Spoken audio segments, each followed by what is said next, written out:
दोस्तों, जय हिंद जय भारत। आप सभी का हमारे YouTube चैनल जय लक्ष्मी संस्कार स्कूल में स्वागत है। वह आशा करते हैं कि आप सभी अपने परिवारजनों के साथ कुशल मंगल होंगे। तो दोस्तों, being a फौजी, I am going to tell the truth about army news. Like other channel, I don't want to keep yourself in depth. Maximum channel always keep you in suspense, but it's my compulsion to aware you for the fact news. It's my first duty. So without delay, we are going to start. हम आपके लिए ऐसी video लेकर आए हैं जिसमें सारे तथ्य, सारे पॉइंट एकदम सत्य हैं और एक एक पॉइंट मैं आपको विद प्रूफ दिखाऊंगा। तो पहला हमारा है,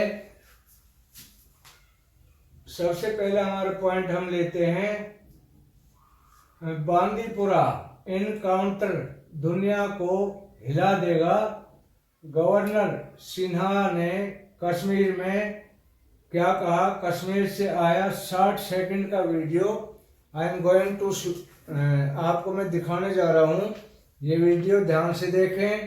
कश्मीर में गवर्नर जो सिन्हा साहब है उन्होंने क्या कहा और क्या काउंटर किया, आपको दिखाते हैं।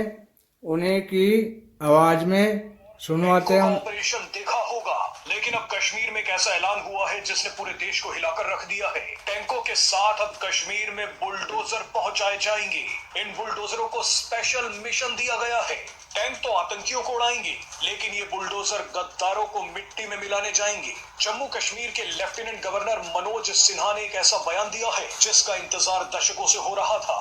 मनोज सिन्हा ने कहा है, जम्मू कश्मीर में बैठे जो लोग आतंकियों का साथ देते हैं, उन लोगों के घरों को मिट्टी में मिलाने का वक्त आ गया है।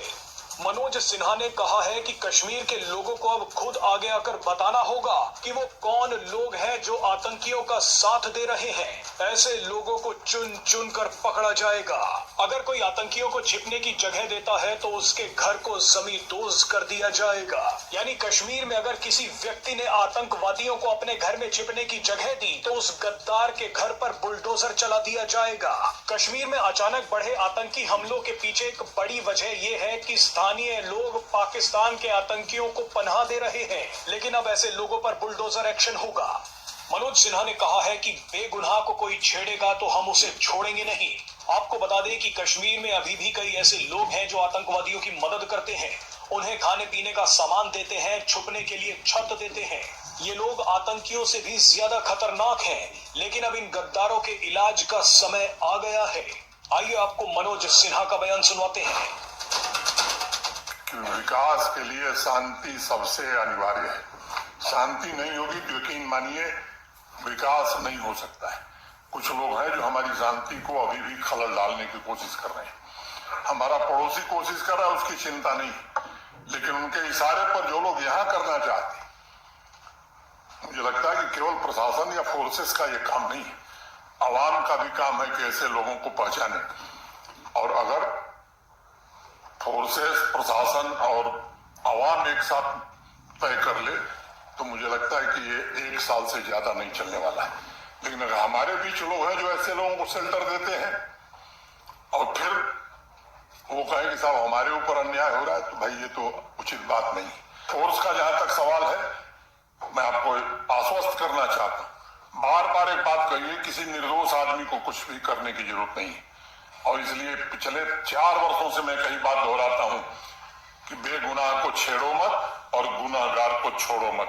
अगर कोई आतंकवादी को शेल्टर देगा तो उसका घर जमींदोज किया जाएगा। ये मैं खुद हमारे जो मनोज सिन्हा गवर्नर हैं उनके बयान थे। और मैं कह रहा हूँ कि ऐसे ऑफिसर्स होने चाहिए, ऐसे फाइनल डिसीजन लेने चाहिए जैसा कि मनोज सिन्हा जी ने दिया है। अगर ऐसे अच्छे अधिकारी होंगे, ऐसे ठोस अधिकारी होंगे तो कश्मीर में क्या, हिंदुस्तान में आतंकवाद बिल्कुल जड़ से खत्म कर दिया जाएगा। दूसरे हमारे जो न्यूज है वो है हमारी 2006 से पहले पेंशनर का एसीपी का पार्ट ऑर्डर होना शुरू हो गया है। तो वो भी, ये था हमारा दूसरा पॉइंट।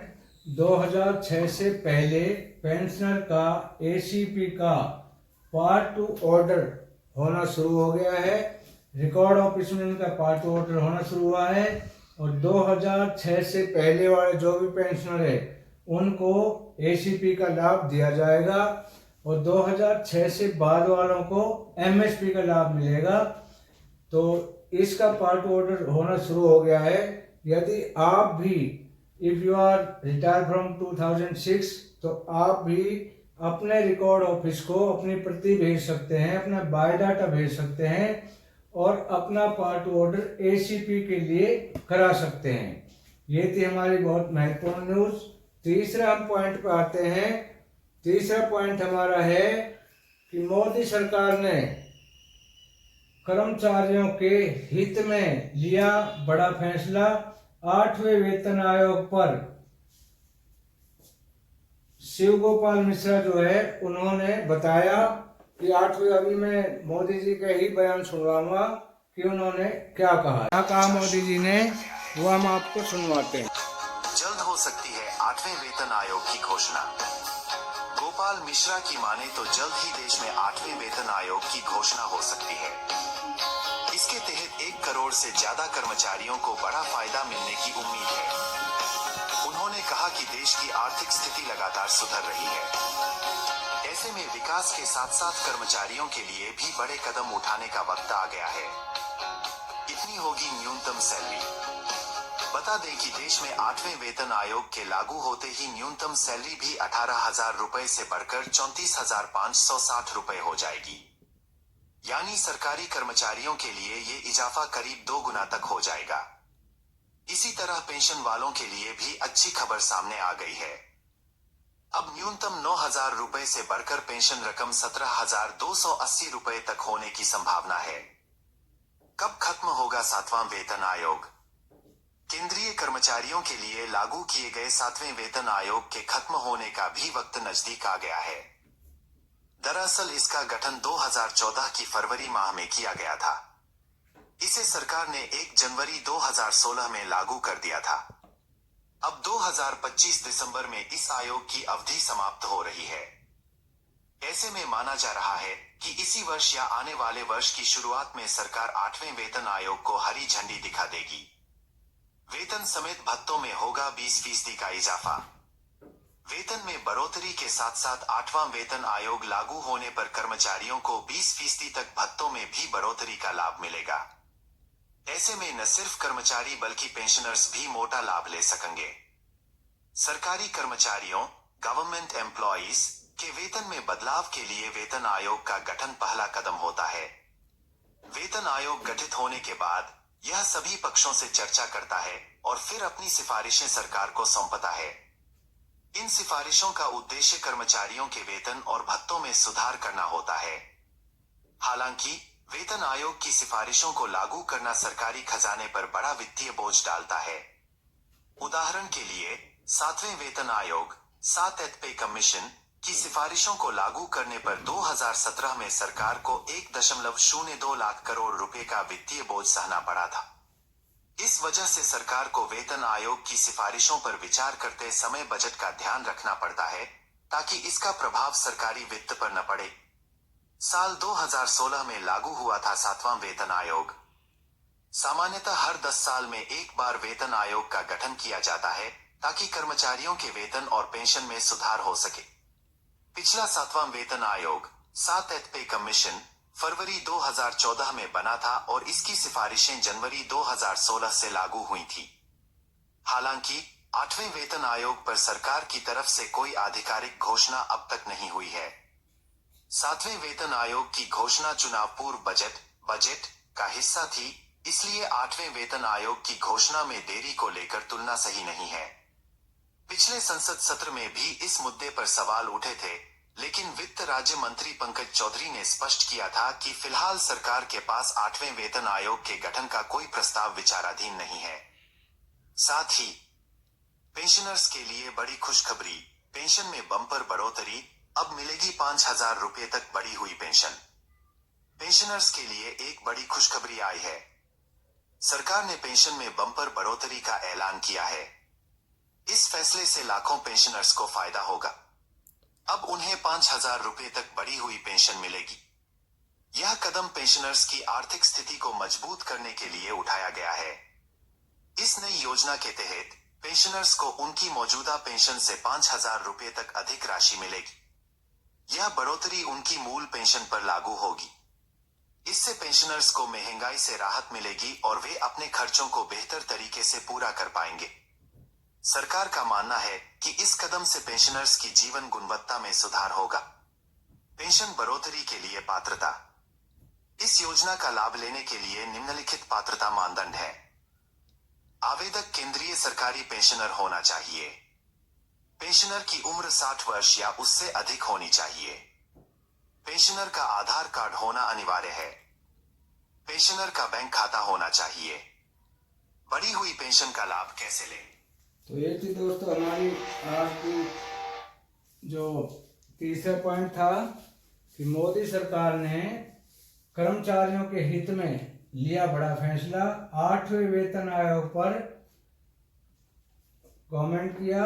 शिव गोपाल मिश्रा ने बताया 8वें वेतन आयोग के बारे में, जो हमारे कर्मचारी संघ के महासचिव शिव गोपाल मिश्रा, उन्होंने बताया कि जल्दी ही इस पर फैसला लिया जाना है और जल्दी ही इसकी घोषणा कर दी जाएगी। दोस्तों अगला हमारा पॉइंट है पेंशनर को आज मीटिंग में बड़े तोहफे। 18 महीने DAR पर सरकार करेगी विचार। तो चौथा हमारा पॉइंट है कि जो आज कैबिनेट की मीटिंग हुई थी उस पर पेंशनर सबसे बड़ी चीज जो 1 रैंक 1 पेंशन की टेबल नंबर 3 है, उस पर हमारे जो वित्त मंत्री हैं और हमारे रक्षा मंत्री हैं, उन्होंने कहा कि इसके लिए एक मीटिंग गठित की जाएगी, एक कमेटी गठित की जाएगी, लेकिन उस कमेटी में ऑफिसर्स नहीं होंगे, जेसीओ नहीं होंगे, सिर्फ एक हवलदार, एक नायक और 3 सिपाही या लांस नायक होंगे। और रक्षा मंत्री जी रूबरू OROP 3 टेबल में जो भी विसंगतियां हुई उसके बारे में उनसे रूबरू होंगे और उनसे पूछेंगे कि इसमें हुआ क्या, क्योंकि प्रीमेच्योर रिटायरमेंट को इस OROP 3 टेबल में किसी को मिला 1 रुपया तो किसी को मिले 2 रुपये, इससे ज़्यादा JCORs को कुछ भी नहीं बढ़ा। तो इस विसंगति को दूर करने के लिए हमारे जो रक्षा मंत्री है उन्होंने मीटिंग कमेटी बनाई है, उसमें सिर्फ जवान होंगे, JCO और अफसर नहीं होंगे और वो उनसे विसंगतियों के बारे में पूरी जानकारी लेंगे। अगला है दोस्तों 18 महीने DAR पर सरकार करेगी विचार। जो 18 महीने का DAR है ये सोशल मीडिया पे बहुत ज़्यादा घूम रहा है। इस पर सरकार ने ना तो मना किया है और ना ही देने को कहा है, लेकिन इस पे एक आई आज कैबिनेट मीटिंग में कि इस पे सरकार ठंडे माइंड से, ठंडे दिमाग से विचार करेगी और कमेटियां बुलाएंगी, उनके विचार लेंगे। दोस्तों अगला हमारा छठा पॉइंट है OROP टेबल 3 विसंगतियों पर कमेटी। जो OROP हमारी 3 टेबल है इस पर कमेटी गठित की जाएगी। हमारे खुद रक्षा मंत्री श्री राजनाथ जी एक कमेटी गठित कर रहे हैं, उसमें सिलेक्टेड सिर्फ JCO नहीं होंगे, अफसर नहीं होंगे, जवान होंगे। तो ये थी हमारी आज की वीडियो। दोस्तों वीडियो अच्छी लगे तो लाइक, शेयर और सब्सक्राइब अवश्य करें ताकि मैं आपके लिए स्ट्रिक्ट न्यूज और सही जानकारी अवगत करा सकूं।